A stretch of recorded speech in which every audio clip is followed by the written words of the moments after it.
بسم اللہ الرحمن الرحیم۔ کوئی بھی اگر یہ دعویٰ کرنے کے لیے کھڑا ہو جائے کہ میرے پاس آسمان سے وحی آئی ہے اور اس بنیاد پر وہ لوگوں کے سامنے کوئی نئی بات رکھے تو اس کی وحی اس کے منہ پہ مار دی جائے گی اور کہا جائے گا تو دجال ہے، ابلیس کا شاگرد رشید ہے جو یہ دعویٰ کرے۔ اور کوئی یہ دعویٰ کرے کہ مجھے خواب نظر آیا، مجھے کشف ہوا،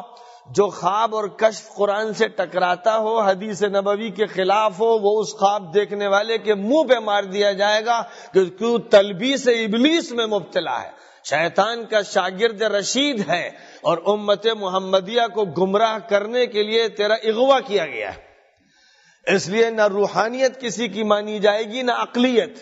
نہ فلسفہ کسی کا مانا جائے گا، نہ نظریہ،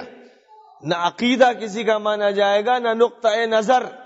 جو کچھ بھی مانا جائے گا وہ دربار محمدی سے لیا جائے گا، قرآن پاک سے اخذ کیا جائے گا۔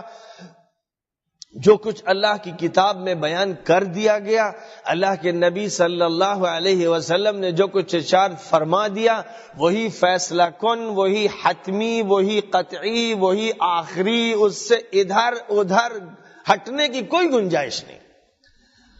یا ایھا الذین آمنوا اطیعوا اللہ واطیعوا الرسول واولی الامر منکم فإن تنازعتم في شيء فردوه إلى الله والرسول إن كنتم تؤمنون بالله واليوم الآخر ذلك خير وأحسن تأويلا۔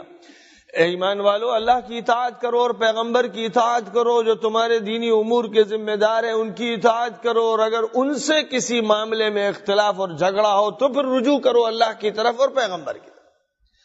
ہر صورت میں رجوع بہرحال اللہ اور رسول اللہ کی طرف کرنا پڑے گا، اور اللہ کی طرف رجوع کرنے کا مطلب یہ ہے کہ قرآن کو حکم بنانا ہوگا،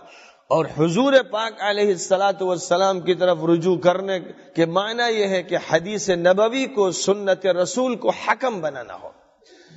جج کی حیثیت قرآن کی ہوگی، حدیث کی ہوگی، فیصلہ ان کا معتبر ہوگا،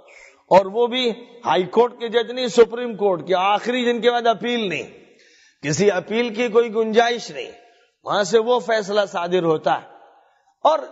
ظاہر ہے کہ قرآن پاک پر غور کرنے والے، حدیث نبوی پر غور کرنے والے اپنے غور و فکر کے نتیجے میں جو رائے پیش کرتے ہیں، جو اجتہاد پیش کرتے ہیں، اس کی حیثیت شریعت کی نہیں، یہ ہائی کورٹ ہے، یہ سپریم کورٹ نہیں، اس میں اپیل ہوگی۔ ایک محدث کی بات کو دوسرے محدث سے رد کیا جا سکتا ہے، ایک مفسر کی بات کو کسی دوسرے مفسر کی بات سے رد کیا جا سکتا ہے دلائل کی روشنی میں، اور ظاہر ہے کہ یہ کام ان کا ہے کہ جو اسپیشلسٹ ہیں، جنہوں نے کانسٹیٹیوشن اور لاز اور بائی لاز کا نہ صرف مطالعہ کیا ہے بلکہ درسن سبقن لا کالج میں انہیں پڑھا ہے۔ نئے ممبر سے درخواست ہے کہ وہ ہمارے چینل کو سبسکرائب ضرور کریں اور اس گھنٹی کو بھی دبائیں، ہو سکے تو ویڈیو لائک بھی کریں اور شیئر بھی کریں۔ جزاک اللہ۔